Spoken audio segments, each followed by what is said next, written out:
मित्रांनो, प्रेमाची गोष्ट या मालिकेच्या आजच्या भागामध्ये बापू हा पुरूला म्हणतो की मी आज तुमच्या मुलीचा हात माझ्या मुलासाठी मागतो, ते तुम्हाला मंजूर आहे का?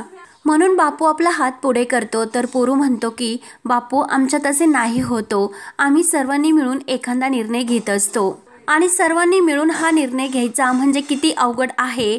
इंद्राताई आणि माधवी ह्या एकमेकींच्या समोर आले म्हणजे काय होते ते विस्तवाचं सोडा, साधा एकमेकींच्या मधून वारा जरी गेला तरी त्या एकमेकींसोबत भांडायला तयारच असतात.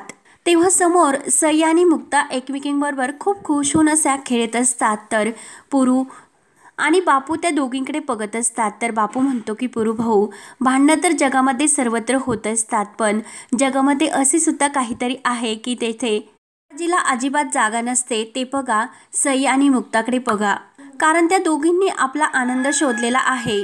तेव्हा पुरू भाऊंना मुक्ता जे बोललेले असते ते आठवतात की झाड जेव्हा जमिनीत मुरले जाते तेव्हा त्या मातीला आईच्या मायेचा स्पर्श हवा असतो, परंतु त्याचं बहर कोणी तोडून नेऊ नये म्हणून त्याच्या कडेने त्याच्या भोवती जे कुंपण घातले जाते ते बाबांचं असतं. तेव्हा बापू हे पुरूभाऊंना म्हणतात की जगामध्ये भांडायची कारणं हे अनेक जण शोधत असतात, परंतु आनंदी होण्याचे कारण हे खूप कमी लोक शोधत असतात. मग त्यांचा आनंद काढून घेणारे आपण कोण असतो? आणि तुम्हाला आठवते का दिवाळीच्या दिवशी सागर आणि मुक्ताने जे काही नवरबायको होण्याचे नाटक केले होते आणि त्या दिवशी त्या दोघांमध्ये आमची सई एक त्यांची फॅमिली म्हणून वाटत होती. त्या दिवशीच आपल्या सर्वांच्या लक्षात यायला हवं होतं, ही गोष्ट त्याचवेळी आपल्या लक्षात यायला हवी होती आणि अशी जर संधी परत येणार नाही आणि या दोघींना जर आपण एकत्र नाही आणले तर आपण एक बाप म्हणून फेल आहोत. पुरूभाऊंना तर मोठा धक्काच बसतो. तेव्हा पुरूभाऊंना दिवाळीच्या सणाची, सागर, मुक्ता आणि सई एकत्र आल्याच्या क्षणाची आठवण होते.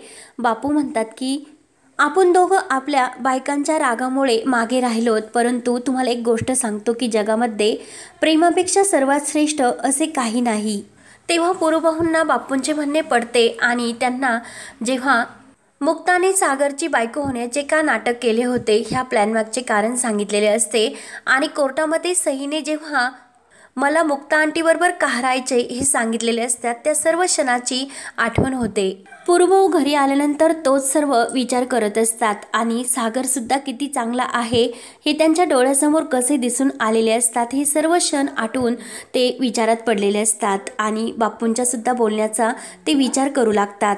तेव्हा इकडे सुद्धा बापूंना तोच विचार येत असतो. त्यांना सुद्धा झोप येत नसते की त्यांनी सांगितलेले असते की पुरूभाऊ, सागर आणि मुक्ता यांच्या दोघांचा एकच निर्णय आपल्यासाठी योग्य आहे. इकडे मुक्ताला सुद्धा सईच्या मायेळ प्रेमळ स्पर्शाची आठवण होत असते आणि तिच्या डोळ्यात पाणी येत असते. तिला सईची खूपच आठवण येत असते आणि इकडे सागर सुद्धा त्याच आठवणीत रमलेला असतो. त्याला सुद्धा सईची खूप आठवण येत असते आणि बापू त्याला काय म्हटलेलं असतो की अरे, तू एका मुलीचा बाप सुद्धा होण्याच्या लायकीचा नाही, म्हणून त्याच्यावर रागवल्याचे सर्व क्षण त्याला आठवू लागतात. त्यानंतर इकडे सावनी सुद्धा ड्रिंक्स घेत विचार करत असते की हर्ष आत्ता सध्या माझ्याशी जसा वागतो, पण मी त्याला तसे करून देणार नाही. त्याने जरी मला सईचे कारण मध्ये घातले असले तरी मी त्याला एकट्याला लंडनला जाऊन देणार नाही. मी त्याच्यासोबत लंडनला जाणार म्हणजे जाणारच. त्यानंतर दुसऱ्या दिवशी सकाळी सागर हा कुटुंब न्यायालयात आलेला असतो आणि त्या जज साहेबांना तो म्हणत असतो की मी खास मुद्द्यावरच येतो, कारण मी माझ्या मुलीची कस्टडी केसमध्ये परक्या बाईला इतकं महत्त्व का दिले जाते. तर जज साहेब म्हणत असतात की मिस्टर कोळी, तुमच्या मुलीला ती बाई परकी वाटत नाही, त्याचं काय? तर सागर म्हणतो की त्या माझ्या शेजारच्या साध्या डेंटेस आहे त्या. तेव्हा जज साहेब म्हणतात की त्या दिवशी कोर्टामध्ये त्या बोलल्या त्याचे काय? तेव्हा सागर म्हणतो की हा प्रश्न माझी मुलगी आणि माझा आहे, आम्ही आमचे बघून घेऊ आणि आमच्या प्रत्येक प्रश्नामध्ये नाक खुपसण्याचा प्रयत्न करतात. जेथे त्या असायला नकोत तेथे त्या असतात आणि सई सुद्धा त्यांच्या नादी लागली आणि त्या दिवशी तिने कोर्टात सांगितले की मला त्या डॉक्टर मुक्तासोबत राहायचे. एवढ्या लहान मुलीचं ब्रेन वॉश का करतात? तेव्हा जज साहेब हे सागरवर चिडतात आणि तुम्हाला असे का वाटतेत असे विचारतात. तेव्हा सागर म्हणतो की या अगोदरच त्यांनी माझ्या आयुष्यामध्ये एक प्रॉब्लेम असा क्रिएट केला होता आणि तेव्हापासूनच मी माझी मुलगी माझ्या आयुष्यातून गमावली, कारण मी त्यांच्या नजरेत फक्त एक त्यांना व्हिलन वाटतो. जज साहेब म्हणतात की माझ्या डोळ्यांनी मी ते बघितलं सुद्धा आणि मी गेल्या इतक्या दिवसापासून जज साहेबांची ही नोकरी करतो आणि तुमच्या मुलीबद्दल जे काही प्रेम आहे ना ते मी त्यांच्या डोळ्यामध्ये चक्क पाहिलेलं आहे. माझ्या एका प्रश्नाचे उत्तर द्या की तुमची मुलगी मुक्ताला केव्हापासून ओळखते. तेव्हा सागर म्हणतो गेल्या काही 2 महिन्यापासून.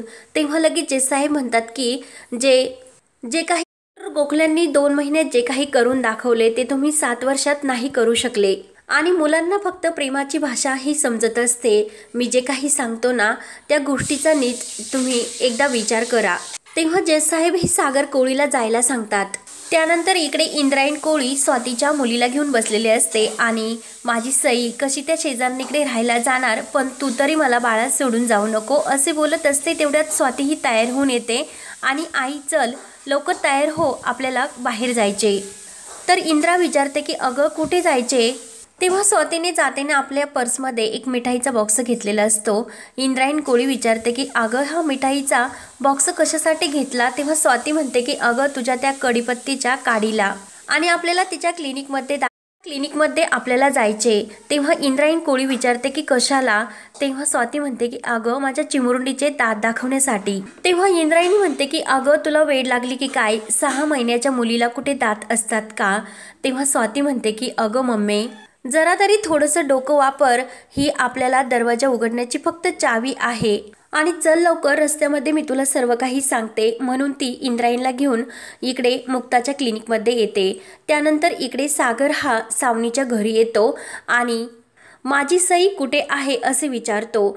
तेव्हा सागर हा सावनीला म्हणत असतो की तू आणि ती डॉक्टर मिळून जो काही प्लॅन करतात ना तुमचा तो प्लॅन मी कधीही सक्सेस होऊन देणार नाही, कारण माझं सईवर खूप प्रेम आहे. त्यामुळे मी गप्प बसणार नाही, कारण प्रश्न माझ्या मुलीच्या आयुष्याचा आहे आणि ज्या आईने कधी आपल्या मुलीकडे कधी वळून सुद्धा बघितले नाही अशा आईकडे मी माझ्या मुलीला कधीच जाऊन देणार नाही.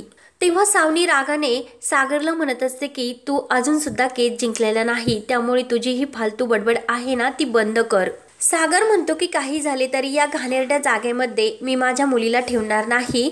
माझी मुलगी कुठे आहे ते सांग मला, मी तिला आत्ताच्या आत्ता घेऊन जातो. तर सावनी लगेच सागरला अडवते आणि तू कितीही घाणेरडी जागा जरी म्हणत असला ना तरी हे माझे घर आहे, मी तुला कुठेही सईला नेऊन देणार नाही असे सागरला स्पष्टपणे उत्तर देते.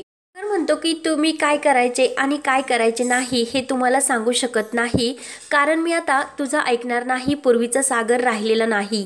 नशिबाने घाव घालून मला मजबूत बनवले. तू आणि तुझा तो बॉयफ्रेंड मला काहीच करू शकत नाही. परिणाम वाईट होतील. तेव्हा सावनी म्हणते की धमकी देतोस का मला. तेव्हा सागर म्हणतो की नाही, तुझ्यासाठी तर मी वेगळीच अशी ॲक्शन घेणार.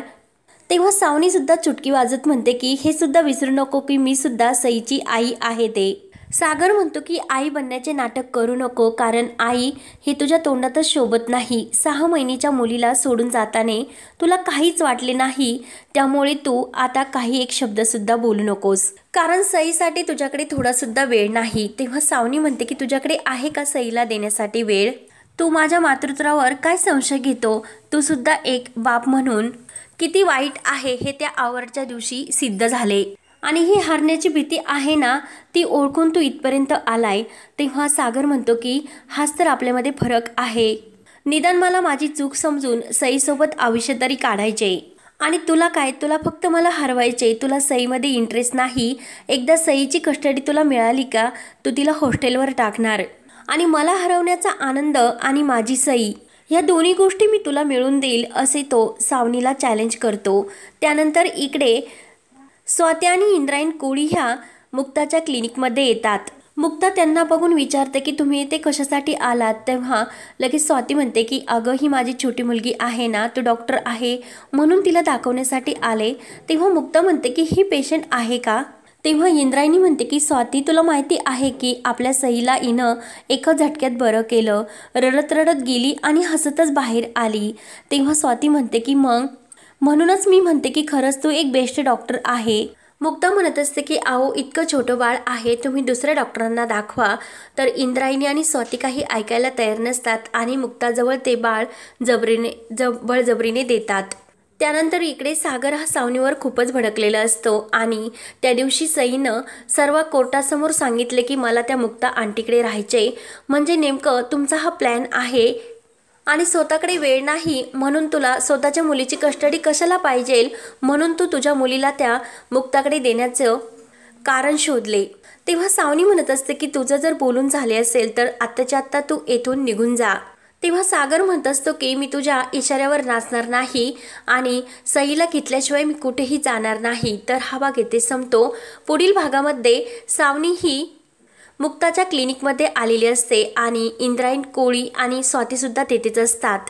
तर सावनी ही इंद्रायणी कोळी आणि स्वातीला म्हणत असते की यांची चोरून ऐकण्याची सवय मात्र काही जाणार नाही। तेव्हा स्वाती लगेच म्हणते की अगं सावनी, तुझ्यासारखी लाज द्यायला आम्ही इथे आलो नाहीत। तेव्हा सावनी म्हणते की तू येथे काय भजन देण्यासाठी आलीस का? तेव्हा इंद्रायणी कोळीला सावनीचा खूपच राग येतो आणि हातामध्ये सुरी घेऊन ती सावनीच्या मागे धावू लागते। तर लगेच मुक्ता त्यांच्या मध्ये म्हणत असते की आहो सोडा का लागेन, म्हणून लगेच ती सुरी ही मुक्ताच्या हाताला लागते। तर सर्वांना खूपच मोठा धक्का बसतो आणि मुक्ता ही तिच्या हाताकडे बघत असते, तिला खूप त्रास होत असतो। तेव्हा आता पुढे काय काय होत राहणार हे पाहण्यासाठी चॅनलला नक्की सबस्क्राईब करत राहा। धन्यवाद।